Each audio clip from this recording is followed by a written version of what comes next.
responsable syndical que nous sommes, il est quand même un devoir pour nous de savoir le nombre de camions qui sont en souffrance sur le corridor. Cela est estimé autour de 600 camions. Jusqu'à ce jour? Jusqu'à ce jour, autour de 600 camions. Autant à Malanville qu'à Candy? Oui. Autour de 600 camions. Donc, allez-y comprendre, 600 camions, et ce n'est pas... Et sur un camion, il y a plus d'un conteneur, voire 2 conteneurs chargés. Donc, la marchandise en souffrance, là, c'est des milliards.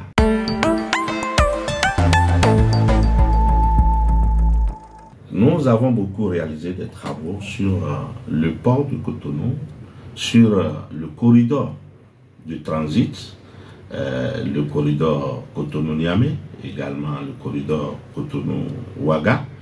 Et les acteurs les plus sollicités sur le corridor sont les transporteurs, et surtout les conducteurs. Voilà, c'est quoi la différence? Parce que les transporteurs, c'est les patrons, c'est ça? La différence, c'est celui qui achète son camion et qui met ça en exploitation, un transporteur.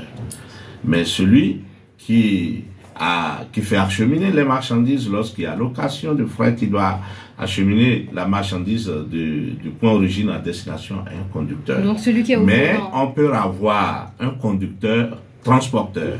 Il peut exister, que vous ayez des camions et que vous affrétez, vous aussi, vous soyez conducteur. Il existe. Bon, donc, dans les études que nous avons menées jusque-là, vous savez, il a été difficile de dénombrer, par exemple, l'effectif des transporteurs au Bénin. Et ça, là, nous a causé assez de problèmes dans nos études. On ne sait pas combien ils sont, on ne sait pas combien de flottes ils exploitent. Donc, c'est toujours une difficulté. Mais on est obligé de se référer à des données de terrain. Et lorsque vous menez vos recherches au niveau des ponts de péage ou des ponts de pesage, donc sur un certain nombre de jours donnés, vous pouvez faire des estimations. Et les estimations que nous avons eues avant la pandémie de Covid, ces estimations sont allées jusqu'à 200 camions le jour à la montée et près de 250 ou 80 camions à la descente par jour. Donc, si les camions sont stationnés, qui sont déjà au niveau de la frontière, par jour, il faut compter le nombre de jours durant lesquels on a essayé de fermer la frontière, parce que c'est subite. On n'a pas alerté la population que on va fermer les frontières tel jour. Donc, dès lors que la décision a été prise, c'est devenu opérationnel, alors qu'il y a déjà des camions qui sont déjà lancés à la montée depuis le port de Cotonou ici. Il y a d'autres camions qui sont en train de descendre après déchargement. Donc, c'est sur le territoire béninois à la frontière, il faut estimer au moyen 150 camions à la montée.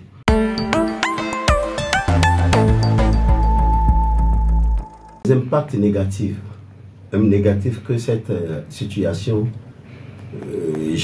peuvent générer sont énormes. Les produits frigorifiques, les produits, je sais pas moi, périssables, tels que les poissons congelés et autres, qui sont déjà chargés en partance pour Malanville, et sachant bien que c'est peut-être en 72 heures que j'arrive à Malanville, et à Niamey, ce qui est prévu. Et voilà, en si bon chemin, il est bloqué. C'est des chambres froides? C'est des chambres froides. Chambres froides, ça veut dire que l'énergie prévue pour 72 heures, au jour d'aujourd'hui, il ne sait combien de temps il fera avant d'arriver à destination. Et allez-y comprendre les dégâts. Et comment on gère ça? Ça se gâte ou bien... Oui, mais là, c'est... L'opérateur économique ne va rien comprendre, puisque vous êtes sous contrat avec lui. C'est des effets, c'est des situations imprévues. Et lui, peut-être qu'il évolue avec un prêt bancaire. Et la banque ne comprend pas. La banque ne comprend pas. Ça veut dire, en cas de dégâts, l'engagement pris doit être honoré.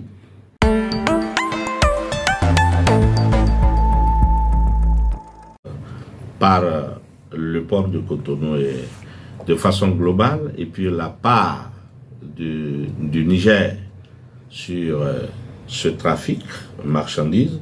Et entre 2016 et 2020, nous avons totalisé pour le trafic global marchandises près de 38 812 111 tonnes entre ces années cumulées globalement.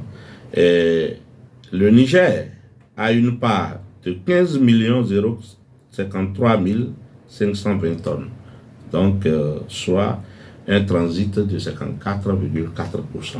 Plus de la moitié. Plus de la moitié.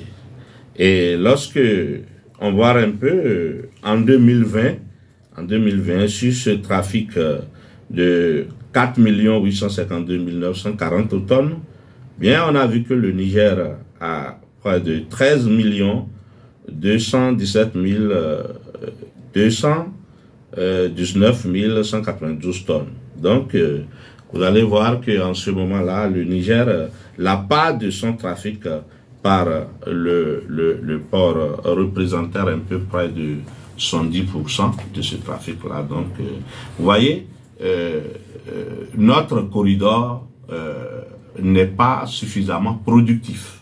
Et vous savez que